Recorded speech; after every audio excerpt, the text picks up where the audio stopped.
All right, here we are.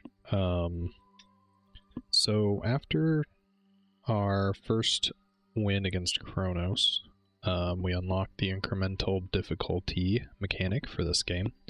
It's like heat from the original. I would have liked to have kind of looked over it when I first unlocked it, but I kind of ignored it for a bit.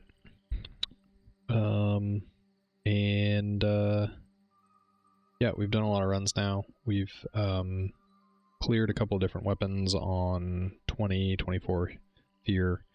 It is called Fear. Did I say that? The system's called Fear. This is what it looks like. So it has these testaments over on the left.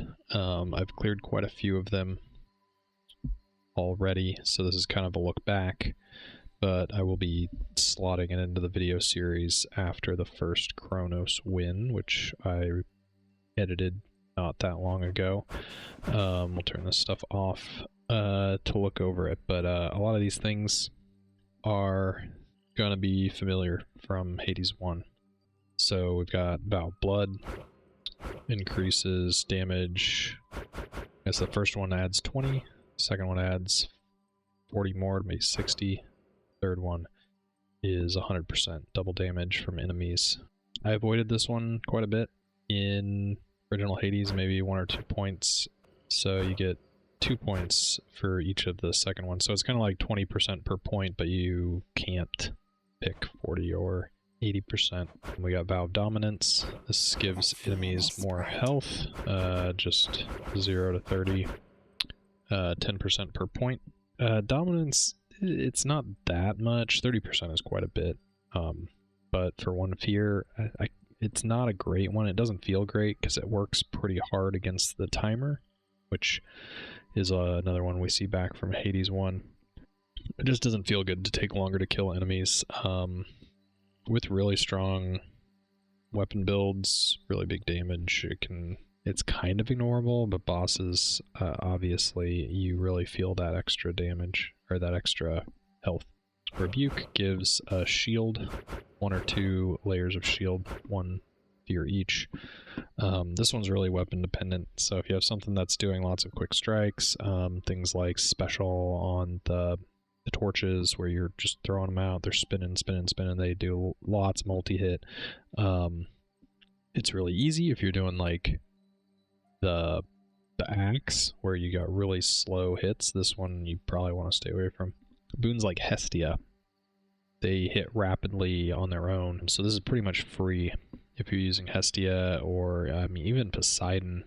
Poseidon adds an extra hit onto your hit, so if you put 2 of these on with Poseidon on Momus, like I said, it's going to clear it on the very first hit, because you get the hit from the regular attack and the hit from Poseidon. It knocks both off at once. Vow of Fury. These are 3 each, just like in the original. 20 or 40% faster enemies. It takes some getting used to, but these are pretty decent option to get Fear up, especially with them being worth 3. Mostly it's just taking the time to get used to that extra speed.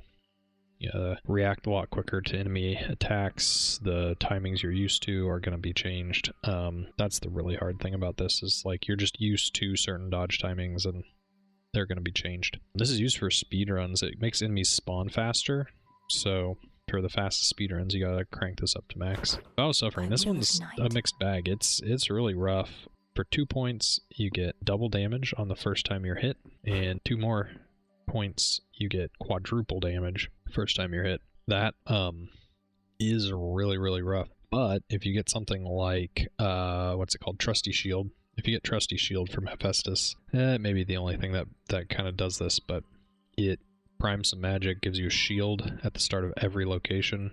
It just nullifies this, because you can't overflow damage through armor, so even if you have 1 armor, this big mega bonk that you get right off the bat is going to take your armor, and then that's going to be it. So it's kind of a rough one. I've avoided it mostly, but there is a way to take a god and kind of nullify it. So that is, one strategy you could use. Take these 4 Fear and go after Trusty Shield. I don't know how that works in the fields, because I think it's per location that you get the armor and not per encounter. So it would be a little harder in the morning fields. Next is more foes. We got 20, 40, 60% more foes. I feel like this one should be worth more. More foes is just annoying, and it takes forever. I avoid this whenever possible. Again, just like giving them more health, it really works against the timer also. So if you're taking timers for fear, this one is scary, and it's only worth 1 point each. I think they could give these more points. Vow of Haunting. This one's more or less free. It can work against the timer. What happens is foes have a chance to become a revenant, so they drop a little green glowy circle. The art on that may not be final. It's hard to tell. You have to go run and touch it, and it clears it. If you don't touch it within, what does it say, 5 seconds, it respawns. So that can be a lot like more enemies if you fail to pick them up. Just like with Rebuke, with the shields, some weapons, it's a lot easier to kind of run around the arena and keep attacking, and some weapons you kind of have to completely stop killing enemies to go pick these up, so it really can slow you down. I've used this one a lot because it's kind of like you just have to go touch these orbs and it doesn't affect what you're trying to do very much. Wandering. This one is definitely free. We got 3 fear for free, essentially. It's 10% at the first, 25% chance for enemies to be from the next region, if there is one. So that means in Erebus, you'll get enemies from Oceanus. In Oceanus, you'll get enemies from the Morning Fields. In the Morning Fields, you'll get enemies from Tartarus. On the surface route, since there's only 2 zones right now, it doesn't do a whole lot. It brings enemies from the second zone down to the first. As long as you know the enemies, and you know how to deal with them, it just, you know, the enemies do scale up from region to region. They have a little more health, they're a little harder to deal with, but it's pretty negligible. It's basically 3 free fear. Anytime I'm trying to go for, you know, at least this much, this is going to be on, because this one feels free. Vow Scars. This makes your healing less effective. I have used this at 75% quite a bit.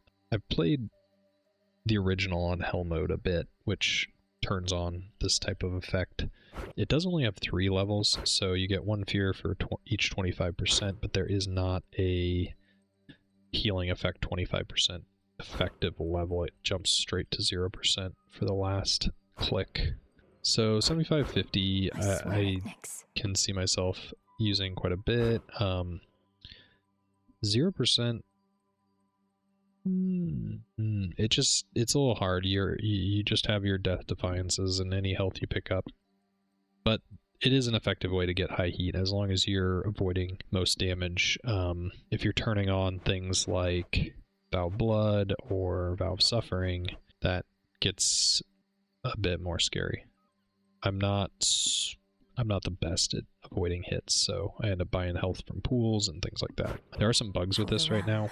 I assume they're bugs. First of all, the well healing that gives you like 50% after 4 locations, that healing still works when you have this at 100%. Also, the 5 heal when you're less than 50% from the Momus staff, I believe, the special, that ignores this pact. So those are ways that you could kind of get around this pact currently, but probably those will be patched. Alright, next is Destitution. This makes things in shops more expensive. When you crank it all the way up, things are nearly twice as expensive. This one's pretty easy to deal with. It just makes shops less useful. Charon Wells less useful. You'll end up with less boons because you can't buy as many. But a lot of times, you know, the later boons you get in a run aren't really doing a lot. So this one's pretty free. It's not as fun. Not fun, I would say, but it's not hard to deal with. Okay, Vow of Panic. This is an interesting one because this can be used to your advantage in some cases. So there are builds where you're not using magic. It's only 1 fear, but it makes you start with 0. So for example, I think think it's called the Huntress. I might have that name wrong. There's an Arcana card that makes you deal, I think, 30, 40, 50% more damage when you have less than 100% magic. So go do a build that doesn't use magic. Like the Skulls have some builds that kind of don't care about the Omega attacks. If you turn this on and don't take any mana regen, then you just always have that activated. You don't have to bother with casting a spell. You don't have to keep using mana if you don't get regen. There's one Zeus boon that strikes all enemies with lightning. It's only like every 5 seconds. I don't think it's a great boon, but it does it when you have less than 10 magic, which is, if you have any regen, it's kind of hard to deal with. And if you don't have regen, but you don't have this fear on, you still have to spend all your magic first, which can be easy to do with something like Zeus's Sprint. But this is an easy way to activate that if you're doing a build that doesn't need magic. This is an interesting pact. If you are using magic, as long as you get good regen, in Born Gain or any fast regen, this doesn't really affect your build much either. It's only one fear, but it could be free in a lot of cases. Vow Forsaking, this is a very interesting one. So this is 2 fear, and it can screw you. It has happened to me, but this is almost 100% of the time a benefit. Like, this is good.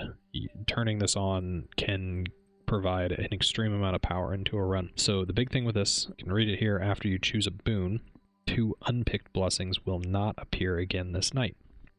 So that means if you get offered, you know, Poseidon's attack, special, sprint on your first screen, we'll say.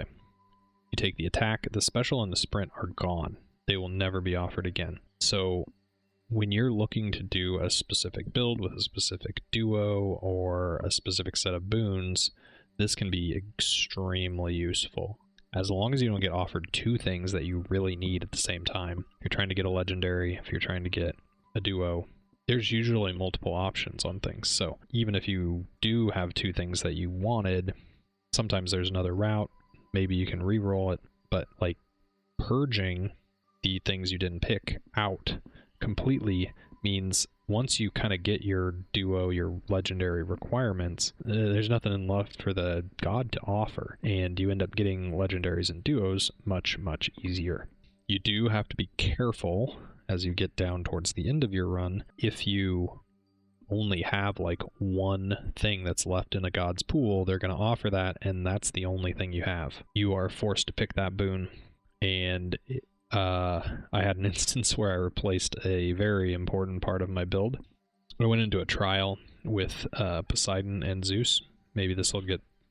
might post this. I don't know. It was a very grindy end, but I went into a trial with Poseidon and Zeus. I knew that I was guaranteed Poseidon's legendary because I had it fulfilled and he had very few boons left. I did not realize how many Zeus boons I had taken. I didn't think I had that many, but... So I got the Poseidon legendary, I fought the room, took the Zeus boon, and it replaced my Born Gain, which we all know is very broken right now, and was, you know, important for my build, with Zeus's mana regen, which is decent. It could have worked, except I had a bunch of primed magic, mostly from Zeus. Well, no, actually, just a small amount, I think, from Zeus, and then a bunch from another fear that we'll get to here in a little bit, and it set me to 0 magic. I had 63 max magic and 65 primed, and I was doing a torches build with the special, and so I couldn't use the Omega special anymore, which was the core of the build. The regular special should have worked approximately as well. Unfortunately, I had taken a hammer for the fated list that makes the regular special only hit 1 enemy instead of flying around the room and doing multi-hits, and it's a really bad hammer. Honestly, even against single targets, I think it's bad, and so the build was crippled with no magic. I did scratch and claw my way through the end of... This happened in Tartarus.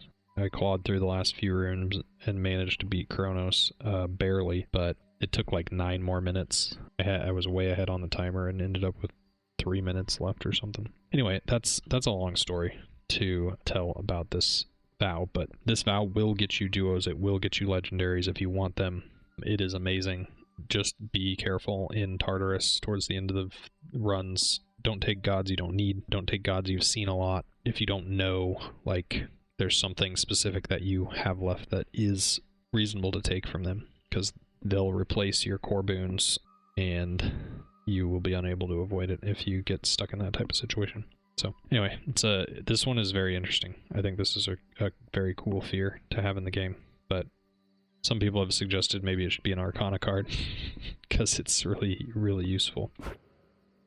By will of Vow of night. Bitterness. So this says the first boon you get in each region is an onion. I assume, yeah, it restores 1 HP. Taste as bitter as you feel. Hadn't read that before. I haven't tried this one out. It will make your builds take much longer to come online. Don't get that first boon of the region. It makes keepsakes, like, not nearly as useful, because only the first time you encounter that god is it going to be guaranteed. I don't know if that even gets it, like, it doesn't even get them into your pool at that point, because if you don't get a boon from them, so they're not guaranteed at all. Keepsakes, this kind of disables keepsakes in a way that you can still rarefy with them, but like I said, I haven't tried this one. It seems like it would be pretty hard to deal with. That's 3 fear. Maybe for like 32 fear runs, you're going to need to take it. Alright, here's a Vow of Arrogance. This is the one that caused me to have a bunch of primed magic and block me out of mana. Whenever you choose a boon, prime magic for each rarity greater than common. This means that rare boons prime. So the first level is 1 fear for 5, second level is 3 more fear for 10. If you have this at the top level, it means it'll prime 10 magic if you take a rare boon. It will prime 20 magic if you take an epic boon, and 30 magic if you take a heroic boon. I think it also primes 30 for legendaries and duos. I think I should not have pursued this on that run that I got bricked. I got the combo from Hera, where she has a infusion that makes all your common boons upgrade to rare, and she has her like plus 15-ish%, depending on rarity, damage if you have no common boons. So you get those two together and it's guaranteed to be online forever. You don't have to worry about avoiding boons, but it makes all your selections rare or better. It makes all your boons that you already have rare. So I ended up priming a lot of magic because every boon I took was rare or better. There are some bugs with this. I assume they're bugs. I assume they'll be fixed. Palming a boon ends up removing the magic that's priming. So anytime you get a boon, if you get like a heroic boon or something and it primes a bunch of magic, if you palm it later, that priming for that particular boon will go away. I think if you have something that's common, then it gets upgraded later, it probably doesn't prime. It's only when you select it from the boon selection screen, from what I've seen. Aromatic File does not. I guess this does say whenever you choose a boon. So Aromatic File is not choosing a boon, it's upgrading a boon. So maybe it's intended that upgrading them does not prime magic, but the palming thing is almost certainly a bug.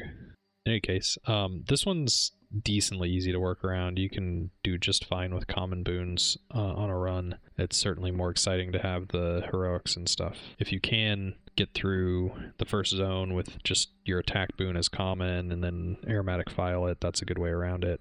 Anyway, this is a reasonably easy way to get 4 fear, but you gotta be a little bit careful.